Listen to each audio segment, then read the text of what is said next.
What's up guys, welcome back to my channel. So pag-uusapan natin ang naging laban ni Devin Haney versus Regis Prograis. Nakataya ang WBC Super Lightweight title ni Regis Prograis. Bago ang laban, tignan muna natin ang tail of the tape.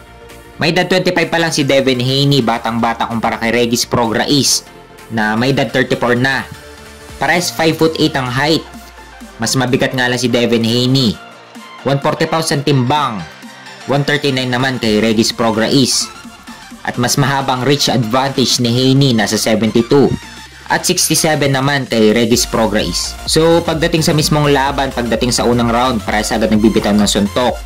Pero mas nakakatama si Haney kumpara kay Prograis. Magandang naging footwork ni Devin Haney, hindi basta-basta nauhuli ni Regis Prograis. At kada sumusuntok si Prograis, madaling nakakounter ni Haney itong si Prograis. At pagdating sa third round, dito na bumagsak si Regis Prograis matapos tamaan ni Devin Haney ng right straight. Bagsak si Regis Prograis. Pagdating sa round 6, muntik bumagsak itong si Regis Prograis matapos tamaan ulit ng kanan ni Devin Haney. Dito naging maingat si Haney, talagang naging disiplinado. At hindi basta-basta sumusugod, alam niya na pwede siyang makounter ni Prograis. Kaya naging maingat si Haney. Kitang-kita na malayo ang level nitong si Devin Haney kay Regis Prograis. Sa mga sumunod na rounds naman, ginawa na lang punching bag ni Haney itong si Prograis. Umabot sa decision ang laban. Panalo si Devin Haney via unanimous decision. Sa score na 120 to 107 lahat ng judges. Si Devin Haney na ngayon ang bagong WBC Super Lightweight Champion.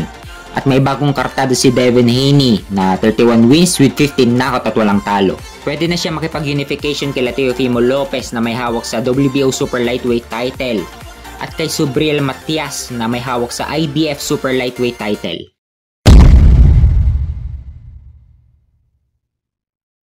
Sa kabilang banda naman, abangan natin sa linggo ang laban ni WBO Flyweight Champion Jesse Bam Rodriguez versus IBF Flyweight Champion Sunny Edwards. Unification ito ng dalawang titulo sa flyweight division. May kartada si Jesse Bam Rodriguez na 18 wins with 11 knockout at walang talo. Samantalang si Sunny Edwards naman ay may kartada na 20 wins with 4 knockout at walang talo. Abangan natin sa linggo, December 16, ang laban nilang dalawa. Unification ito ng dalawang titulo, WBO at IBF flyweight title.